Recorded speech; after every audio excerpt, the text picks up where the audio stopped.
All right, so this is red, black, and white on tan paper, and the red isn't really red. What I'm using is a Lyra Rembrandt Indian red, and Prismacolor white, and Faber-Castell Pitt oil-based black soft. And the paper is Stonehenge Craft. So I'm using all colored pencil. You could use all chalk or all Conte with this technique as well. I would just suggest you keep your materials consistent. In other words, don't mix your Conte and your colored pencil. They'll have different kinds of gloss. They won't be so friendly to each other. So you just want to keep your materials consistent, but I want to show you exactly what I'm using. Here's that same drawing from the beginning, the whole drawing from top to bottom. It's a technique I like a lot. You can kind of get flesh tones, a little bit of warm and cool. Here's some more drawings, some of them a lot quicker than others, and then a few more. Anyway, so let's do one of these and start from a blank piece of paper and build it all up from there. All right, so this technique is red, black, and white on a warm gray paper. This is Stonehenge Craft, although that brown, like a brown paper bag, really works pretty well. So we start with the red. Let's just shade out a little sphere. The nice thing now is that we have a little bit of temperature variety. So we have some warm and cool to work with.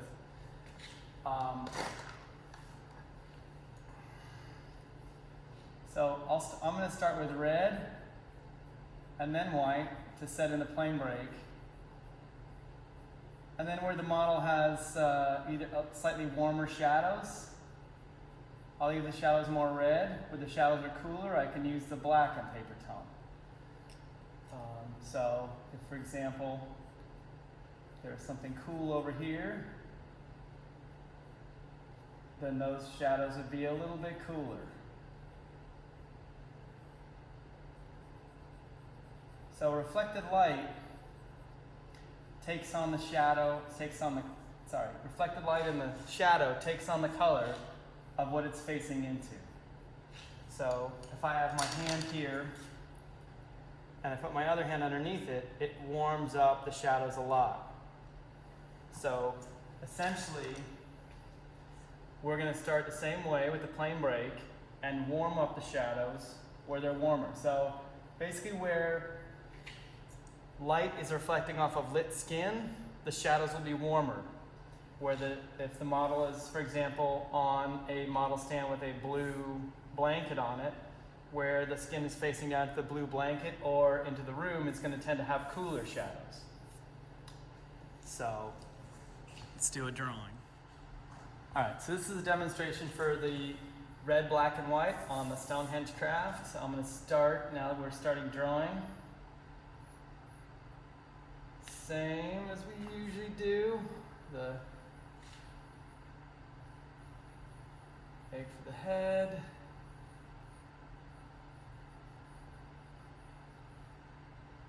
She's foreshortened a little towards me, right? So I want to think through those main masses, like what her rib cage and pelvis are doing, right? It's kind of like this. Set that shoulders up. So I'm starting a little light because I want to have my values build up.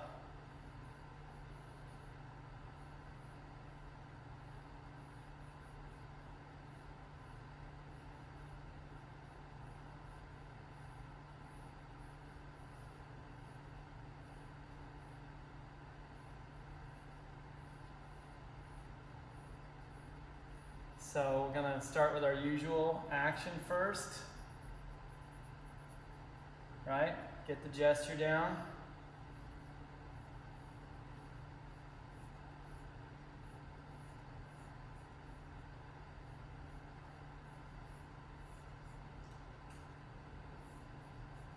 Now I pretty much have the action, so now we'll try and check proportion and balance.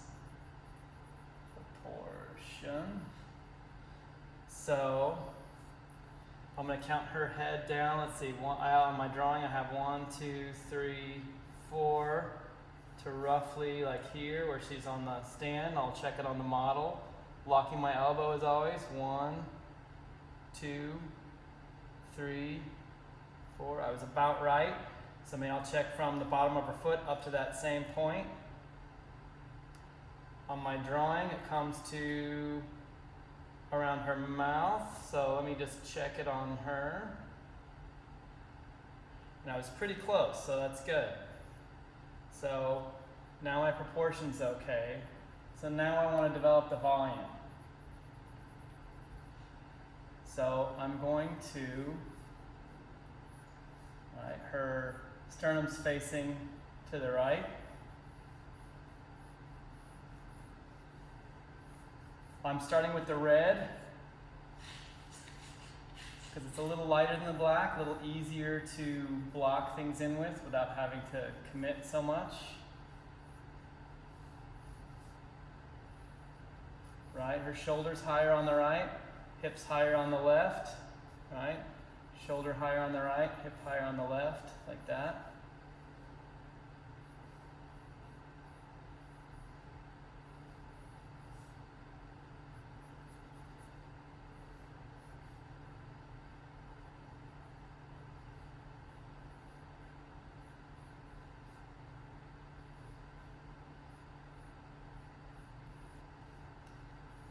So now I want to start getting the plane break in where she goes from day to night. So I'm going to start everywhere with a little bit of the red for the shadows for now.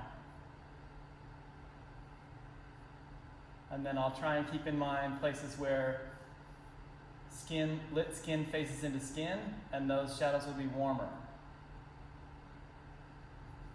Alright, so I'll try and start darkening up a little bit, make it easier for you to see.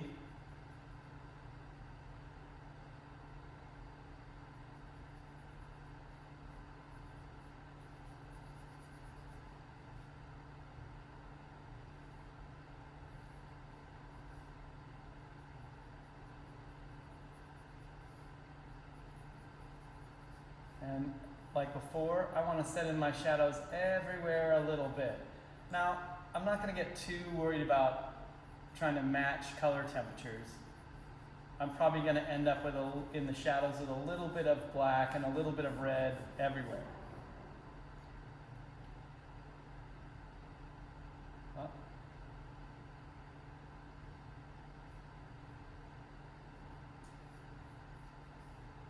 Right. So, remember as I start to work towards refining my contour lines are a byproduct of the way I'm understanding the masses. So in other words, I really start with building up the volumes, right? And then as I get a little bit of volume everywhere and start to incise those contour lines more, keeping in line where they're lighter or darker, where the form is harder or softer. I'm going to adjust my lines accordingly, because you don't want your lines to be the same everywhere, just like you wouldn't want your value to be the same everywhere, because then you'd have nothing, right? So the model's on a chair. I'm going to indicate the chair a little bit, help explain the gesture so it doesn't look like she's flying through space. Now that I have a little bit of the shadow everywhere in red, I tend to like to go with the white next. So first red, second white, just so we can map out where things are going to go lighter and darker. And then the black last.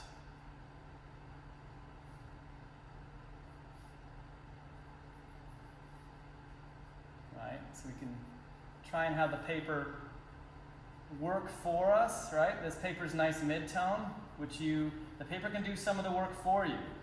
Right? If I was drawing on a piece of white paper with a pencil, I would have much more, if I wanted something to be lighter, if I want to make a highlight where the model is lighter than what's behind her, I would need to cover the whole paper with something darker for that to show. So the advantage of working on these tone papers is that once you get used to it, it's really a lot faster for setting up a whole situation. And pretty quickly, we have a figure-ground relationship where the model is lighter than what's behind her and darker than what's behind her, as she is in real life, right? So, again, you guys know from design that contrast brings things forward.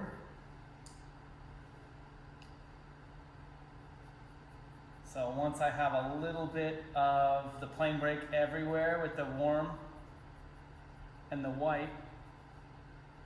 The warm I'm using, by the way, is a Lyra Indian Red. And the white I'm using is Prismacolor, which I found to be pretty good. And I've tried a bunch of them. So now I have a little bit of volume everywhere. I'm going to go ahead and look at where she's the very darkest. Actually, probably like right behind her hair here, or maybe a couple of the folds. But sometimes the folds on the skin you want to leave warmer, right? Like in between your fingers, it looks warmer. There are some places, especially where skin's going into lit skin and the reflected light's a little bit warm, like right here. Maybe I want to just dig it in darker with a warm shadow.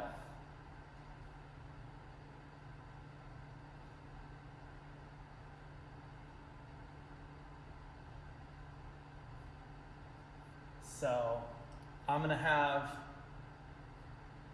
a little bit of the black in a lot of the shadows, except for where she's the very warmest. Here on the shoulder, it's facing out into the room a little bit more.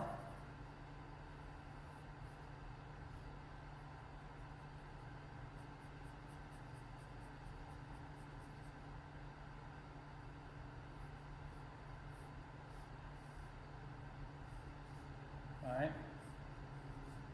Here in the knees where the model is on a stand with a blue blanket. So there's blue down here. So these shadows are going to be a little bit cooler.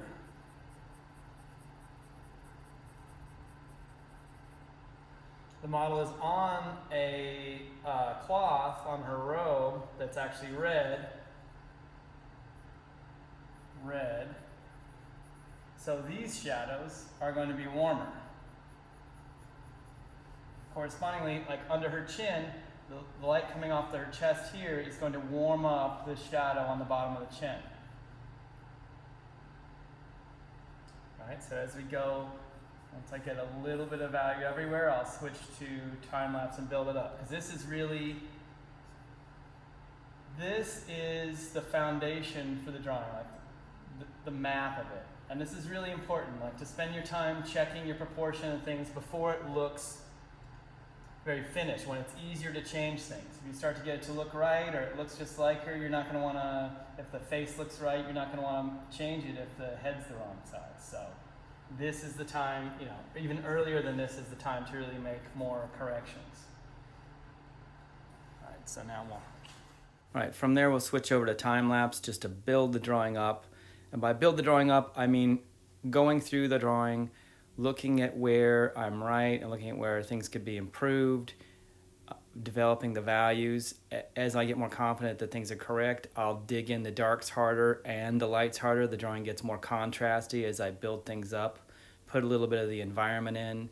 So really just start very faint and then build things up from there. It builds some fallibility into the way you're building your drawings. Now I'm just trying to refine, get up to the highlights, get some of the temperature variation. Here's a few more of these. So it's a fun technique. I hope you guys will enjoy it.